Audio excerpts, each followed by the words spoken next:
జరుగుతుందా అనేది ప్రజలకు స్పష్టంగా అర్థమై ఉంటుంది. ఈరోజు అధికారంలో ఉన్న కూటమి ప్రభుత్వం చేసే తప్పుల్ని ఎవరు ఎత్తి చూపిస్తారో వారి మీద తప్పుడు కేసులు పెట్టడం, ఎవరు నిలదీస్తారో వారి మీద దాడులు చేయడం, వారి ఇళ్ల మీద ఏ విధంగా పెట్రోల్ బాంబులు విసిరేయటం, ఆడవాళ్ళని చూడకుండా వాళ్ళని చంపడానికి ప్రయత్నం చేయడం అనేది చాలా సిగ్గుచేటు.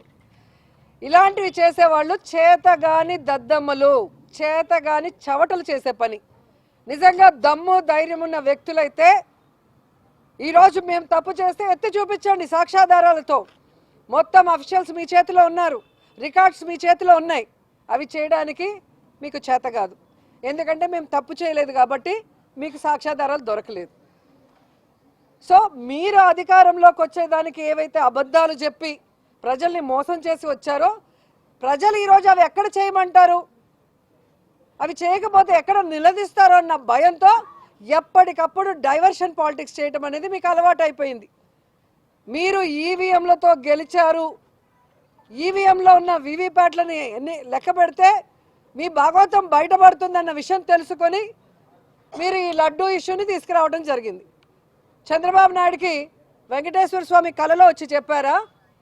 ఆయన నిన్ను అడిగారు కదా, ప్రెస్ వాళ్ళు అడిగితే సిబిఐ ఇచ్చిన రిపోర్ట్లో జంతు కొవ్వు కలవలేదని చెప్పి ఇచ్చారు కదా సార్ అంటే, నీకు చెప్పారా? దేవుడు నీకు వచ్చి అడిగాడా? దేవుడు నీకు చెప్పాడా అని చెప్పి ఎంత స్టూపిడ్గా మాట్లాడాడో. మరి ఈరోజు నేను చంద్రబాబు నాయుడిని అడుగుతున్నాను, వెంకటేశ్వర స్వామి నీ కల్లోకి వచ్చి, అయ్యా చంద్రబాబు నా లడ్డూలో నెయ్యి కలిసింది, నెయ్యిలో జంతు కొవ్వు కలిసింది, నా లడ్డూలో పంది కొవ్వు కలిసింది, నా లడ్డూలో ఫిష్ ఆయిల్ కలిసిందని నీకు చెప్పారా? నీకు మాత్రమే చెప్పారా అని అడుగుతున్నాను.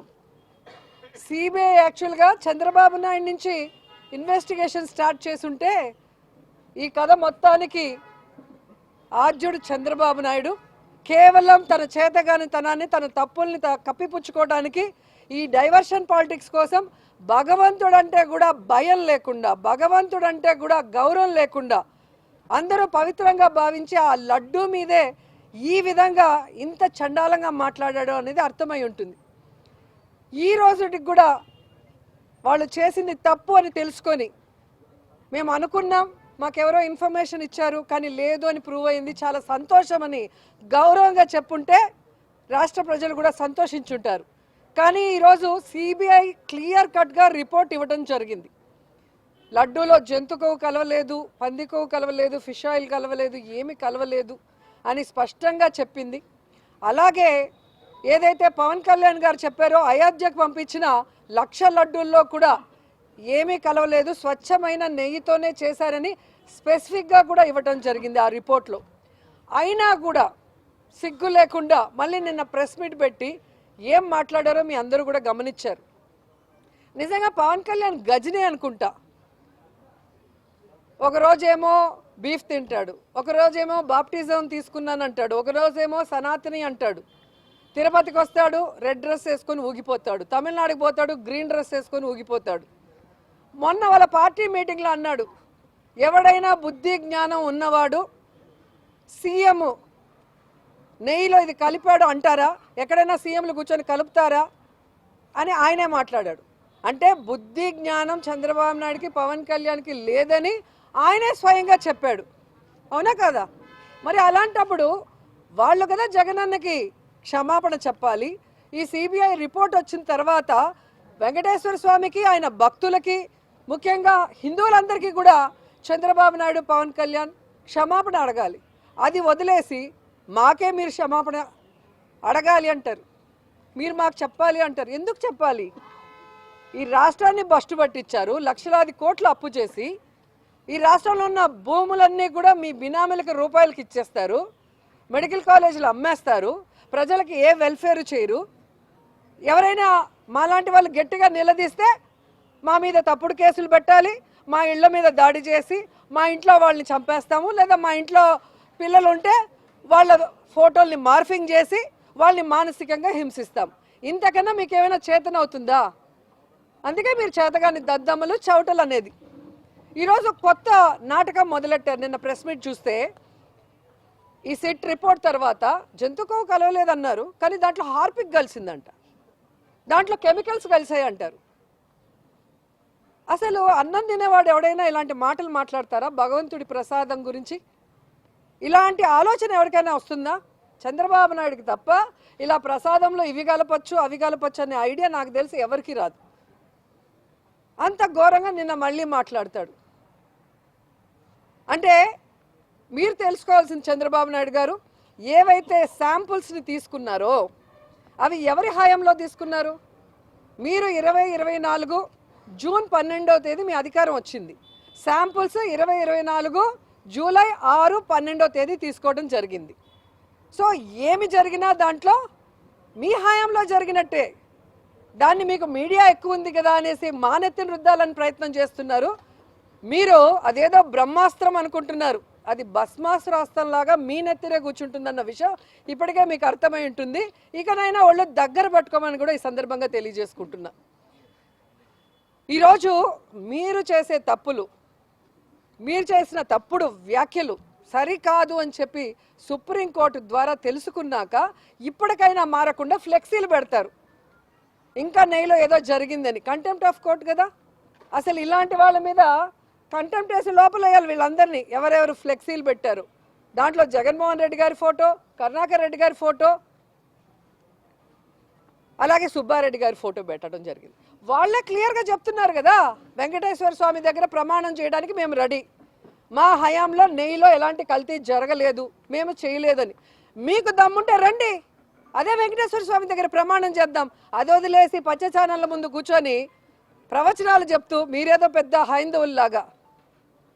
ఏ రోజు మీరు దేవుణ్ణి గౌరవించారు? చంద్రబాబు నాయుడు ప్రతి ఫోటో చూడండి, షూస్ వేసుకొని పూజలు చేస్తాడు. పవన్ కళ్యాణ్ బాప్టిజం తీసుకున్నానంటాడు, గొడ్డు మాంసం తింటాడు, మళ్ళీ సనాతిని అంటాడు. అంటే వీళ్ళ హైందవులు, వీళ్ళు చెప్పే నీతులు మనం వినాలి. వీళ్ళు ఏ రోజైనా దేవుడిని గౌరవించారా? నిజంగా దేవుడి మీద భక్తి ఉంటే, దేవుడి మీద భయం ఉంటే ఇలాంటి అలిగేషన్స్ చేయరు. ఇలా భగవంతుడిని రాజకీయాల్లోకి లాగరు. సుప్రీంకోర్టు క్లియర్గా చెప్పింది, భగవంతుడిని రాజకీయాల్లోకి లాగద్దండి అంటే మేము లాగటం లేదు అంటూనే మళ్ళీ నిన్న ఫినాయిల్ కలిసిందని అదే భగవంతుడిని మీ రాజకీయాల కోసం ఎంత నీచంగా వాడుతున్నారో మీరు గమనించాలి. దాన్ని ప్రశ్నిస్తున్నారని, ఆ ఫ్లెక్సీని తీయమన్నారని ఒక స్కెచ్ చేసుకొని ఎలాగైనా ఈరోజు అంబటి గారి మీద దాడి చేయాలి, ఆయన మీద తప్పుడు కేసులు పెట్టాలి, ఆయన్ని లోపల పెట్టాలని ఒక స్కెచ్ తయారు చేసుకున్నారు. లేకపోతే అసలు ఒక సీనియర్ మోస్ట్ పొలిటీషియన్ కార్లో వెళ్తుంటే ఆడవాళ్ళు పచ్చి బూతులు, ఆ గ్రంథాలయం చైర్మన్ ఆమె ఏజ్ ఏంటి, ఆమె గేజ్ ఏంటి, ఆమె మాట్లాడే మాటలేంటి, ఏ మాట అయితే అంబటి గారు మాట్లాడారని కేసు పెట్టారో అదే మాట ఆవిడ మాట్లాడింది మరి ఎక్స్ మినిస్టర్ని. మరి ఆవిడ మీద ఎందుకు కేసు పెట్టలా? అంబటి గారు ఇంటికి వచ్చాక రెచ్చగొట్టి దాడి చేస్తే తెలియక ఆవేశంలో అన్నాను, వెనక్కి తీసుకుంటున్నానని క్లియర్ కట్గా మీకు చెప్పిన తర్వాత మీరు కేసు పెట్టారు. మరి ఆవిడ ఇంతవరకు క్షమాపణ కూడా అడగలేదు. మరి ఎందుకు కేసు పెట్టలేదు ఆవిడ మీద? ఇంకో ఆవిడైతే భూమికి ఇంత ఉంది, ఫస్ట్ టైం గెలిచిందంట ఎమ్మెల్యేగా, మాధవి గారు. పాప కొంచెం పాలిటిక్స్ కొత్త, అందుకే ఎక్కువ ఎగురుతోంది. ఆవిడకి కొంచెం రోజులు పోతే అన్నీ తెలిసి వస్తాయి. అసలు ఆమె ఇంటి ముందుకు వచ్చి ఆమె మొగుడు రౌడీలు గుండాల్లాగా, అంటే ప్రొఫెషన్ గుండాలు అనుకుంటా, ఎమ్మెల్యే కాకముందు చిల్లర రౌడీలు జోబు దొంగలు చేస్తూ ఉన్నారేమో, ఇక్కడికి వచ్చి వాళ్ళు ఏ విధంగా రౌడీజం చేశారు, ఆ తర్వాత ఎలా వార్నింగ్లు ఇస్తూ ప్రెస్ మీట్ ఇచ్చారు, జగన్ గారు వస్తుంటే మళ్ళీ ఎలా మాట్లాడారు, మళ్ళీ ఇప్పుడు ఎలా మాట్లాడుతున్నారు మీరు చూస్తున్నారు. మీకు అధికారం కావాలేమో రౌడీజం చేయటానికి, మాకు అధికారం కూడా అవసరం లేదు, జగన్ అన్న సైగ చేస్తే చాలు. కానీ మాకు విలువలు ఉన్నాయి, క్రమశిక్షణ ఉంది. అందుకే జగన్ అన్న 5 సంవత్సరాలు లా అండ్ ఆర్డర్ని ఎంత జాగ్రత్తగా రాష్ట్రంలో చూసుకున్నారో మీ అందరికీ తెలుసు. ఎవరి మీద తప్పుడు కేసులు పెట్టలేదు, ఎవరిని హింసించలేదు, ఎవరి ఇంటి మీద దాడి చేయలేదు. కానీ మీరు చేస్తున్నది ఏంటి? రెచ్చగొట్టే దారిలో ఈరోజు ఆడవాళ్ళు ఉన్నారు ఇంట్లో, అంబటి గారు వైఫ్, పిల్లలు, అల్లుడు, మనవరాళ్ళు, ఇలా పగలగొట్టి ఇంట్లో దూరేసి వాళ్ళు ఏదైనా చేస్తే పోలీసులు నించొని చూస్తున్నారు. పోలీసులకు జీతాలు ఇచ్చేది ఎవరు? తెలుగుదేశం పార్టీ వాళ్ళు, జనసేన వాళ్ళ? ప్రజల పన్నులతో కదా వీళ్ళకి జీతాలు ఇస్తున్నారు. మరి ఏదైనా ఇన్సిడెంట్ జరిగినప్పుడు ఇమీడియట్గా రియాక్ట్ అయ్యి వాళ్ళని కాపాడాల్సిన బాధ్యత పోలీసులకు ఉందా లేదా? ఫోన్ చేస్తే ఎస్పీ ఫోన్ ఎత్తాడు, పోలీసులు ఇక్కడ నించుంటారు. మన వాళ్ళు వచ్చి పోలీసులు ఏంటి సార్ ఇంత జరుగుతుంటే అని చెప్పి ఫోన్ చేసి అడిగితే మాకు ఇన్స్ట్రక్షన్స్ రాలేదు అంటే, దాడి చేయడానికి ఇన్స్ట్రక్షన్స్ ఇచ్చారు, వీళ్ళని చూస్తూ ఉండమని ఇన్స్ట్రక్షన్స్ ఇచ్చారు, కానీ ఆ దాడిలో ఎవరైతే బాధితులుగా ఉన్నారో వాళ్ళని కాపాడమని ఇన్స్ట్రక్షన్స్ రాలేదంట. ఇంతకన్నా పోలీసు వ్యవస్థకి ఏదైనా సిగ్గుచేటు ఉందా అని అడుగుతున్నా. ఇప్పుడే జీరోకి పడిపోయినారు ఈ రాష్ట్రంలో పోలీసులు, కేవలం కూటమి ప్రభుత్వానికి బానిసలుగా బతుకుతూ. ఈరోజు ఎంత చెడ్డ పేరు తెచ్చుకుంటున్నారు. ఇంత అసలు ఇంక ఏమనాలో కూడా తెలియట్లేదు పోలీసుల్ని. మీ ఉద్యోగ ధర్మం మీరు చేయకుండా, మీరు దగ్గరుండి మీ ఆధ్వర్యంలో మీరు చూస్తుండగానే దాడులు జరిగి బ్లాస్టులు జరుగుతుంటే ఇక మీరెందుకు? మీకు జీతాలు ఎందుకు? మీకు ఉద్యోగాలు ఎందుకు? మీరు కూడా పసుపు షర్ట్లు వేసుకొని తెలుగుదేశంలోనో లేదా జనసేనలోనో చేరిపోవచ్చు కదా. ఈరోజు మీరు చూస్తుంటే జోగి రమేష్ గారి ఇంటి మీద చూశారు కదా, పెట్రోల్లో యాసిడ్ మిక్స్ చేసి బ్లాస్ట్ చేశారు ఇంటి మీద. మొత్తం కాలిపోయినాయి, డోర్లు కాలిపోయినాయి, గోడలు కాలే. అంటే మనుషుల మీద పడితే ఏంటి పరిస్థితి? సర్కిల్ నుంచి వాళ్ళు వస్తుంటే వాళ్ళ వెనక పోలీసులు వస్తున్నారు, వీడియోలు ఉన్నాయి. మరి అక్కడే ఎందుకు ఆపలేదు? ఎందుకు లాఠీ చార్జ్ చేయలేదు? లాఠీ చార్జ్ చేస్తే మీ కంట్రోల్లో ఉండేది కదా. వాళ్ళని బుజ్జగిస్తూ వాళ్ళని అడుక్కుంటూ ఆడుకుంటున్నారు పోలీసులు. తెలుసుకోవాలి పోలీసులు, రేపు జగనన్న వచ్చేది ఖచ్చితంగా నిజం 100%. ఆ రోజు ఈ వీడియోలన్నీ ఉంటాయి.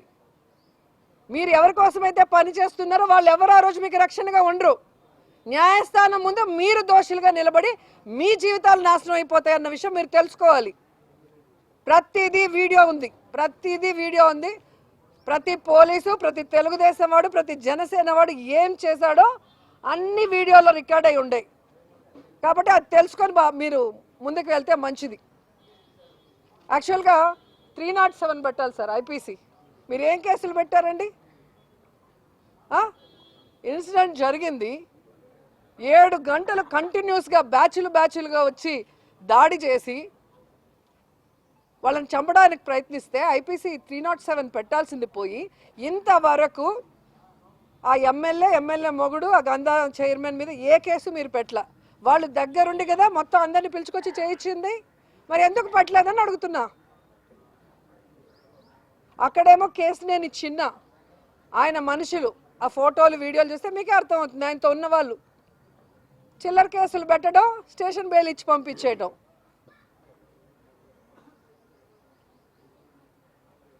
సో చాలా చాలా ఘోరంగా చేస్తున్నారు. ఇది కరెక్ట్ కాదు.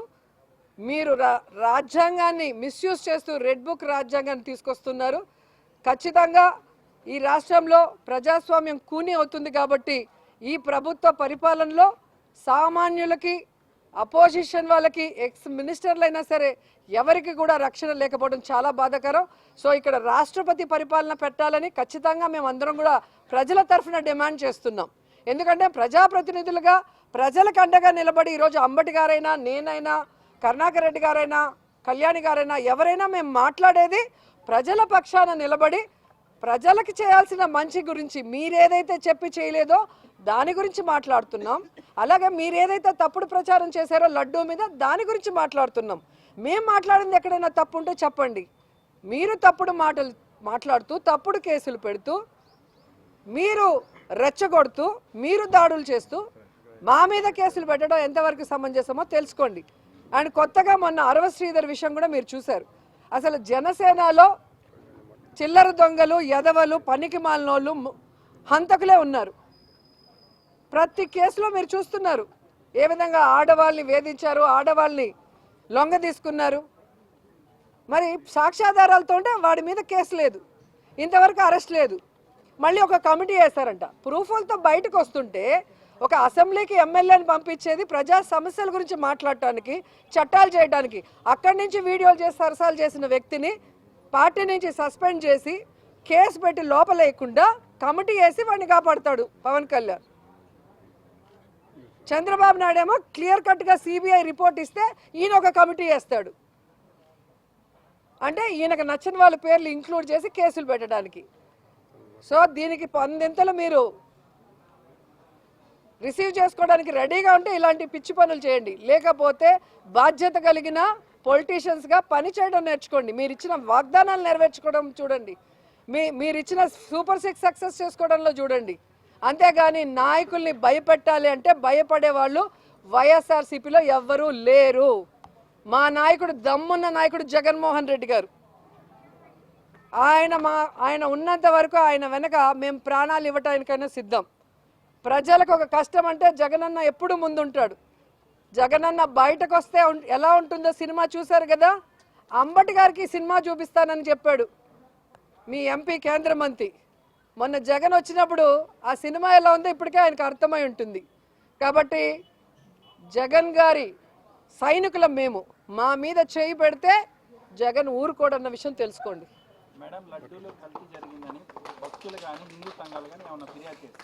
ఎవ్వరు ఫిర్యాదు చేయలేదు సార్. ఒక్క చంద్రబాబు నాయుడు కూటమి మీటింగ్లో ఫస్ట్ టైం అది మాట్లాడటం జరిగింది. ఆ వెంటనే ప్యాకేజ్ అందుకున్నాడేమో పవన్ కళ్యాణ్ రెడ్ డ్రెస్ వేసుకొని తిరుపతిలో మీటింగ్ పెట్టి ఏ విధంగా అరిచాడో మీరు చూశారు. అదే నేను అంటున్నా, చంద్రబాబు నాయుడే ఆ వ్యాఖ్య ఫస్ట్ చేసింది. ఎక్కడ లడ్డూ శాంపుల్ లేదు, లడ్డూ తిని ఎవరు చెప్పింది లేదు. సో ఆయనకి ఆ విషయం ఎలా తెలిసింది, ఎవరు చెప్పారు, మనుషులు చెప్పారా లేదా భగవంతుడి కల్లోకి వచ్చి చెప్పాడా, ఆయన చెప్పాల్సిన అవసరం ఉంది. సో దేవుణ్ణి కూడా తన రాజకీయానికి వాడుకునే దిగజారిపోయాడు చంద్రబాబు నాయుడు అనేది నిజం. ఎందుకంటే ఈరోజు సిట్ ఇచ్చిన తర్వాత కూడా దాంట్లో ఏం కలవలేదని మేము చెప్పింది అది కాదు. కెమికల్స్ కలిసాయి, హార్పిక్ కలిసింది అంటారు. హార్పిక్నో కెమికల్స్నో కలిపి లడ్డూని ఎలా తయారు చేస్తారో ఒకసారి ఆయన చేసి చూపించమన్నాడు. ఈరోజు చేసిన దర్యాప్తు కూడా కేంద్ర రాష్ట్ర సంస్థలు కలిపే కదా చేశారు. సిబిఐ సిట్టు 2 కేంద్ర రాష్ట్ర ప్రభుత్వాలు కలిసి చేసింది. మళ్ళీ ఈయనేంటి సపరేట్గా చేస్తాడు? అంటే నీకు వ్యవస్థల మీద నమ్మకం లేదు, కోర్టుల మీద నమ్మకం లేదు, నీకు కేంద్రం మీద నమ్మకం లేదా అని అడుగుతున్నాను. నువ్వు తనీగా వేసుకునే కమిటీలు ఎలా ఉంటాయి మనం గత 4 సార్లు ఆయన ముఖ్యమంత్రి అయినప్పుడు చూసాం. ప్రతిదానికి ఒక కమిటీ వేస్తాడు, వాళ్ళ మనుషులు దాంట్లో ఉంటే తప్పిస్తాడు, లేదంటే మన పేర్లు ఇరికించి తప్పుడు కేసులు పెడతాడు. ఇదే కదా చంద్రబాబు నాయుడుకి అలవాటు. అప్పుడంటే మీకు సోషల్ మీడియా లేదు కాబట్టి చెల్లింది, కానీ ఇప్పుడు సోషల్ మీడియా ఉంది కాబట్టి ఎప్పటికప్పుడు ఎవరు చెప్తుంది నిజం, అసలు జరిగింది ఏంటి, జరుగుతుంది ఏంటి అనేది సామాన్యుడికి కూడా అర్థమవుతుంది.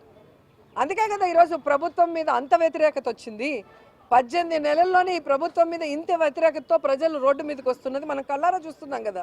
సో అది వాళ్ళు తెలుసుకొని సరిదిద్దుకోవటం పోయి మరింత దిగజారిపోతున్నారు.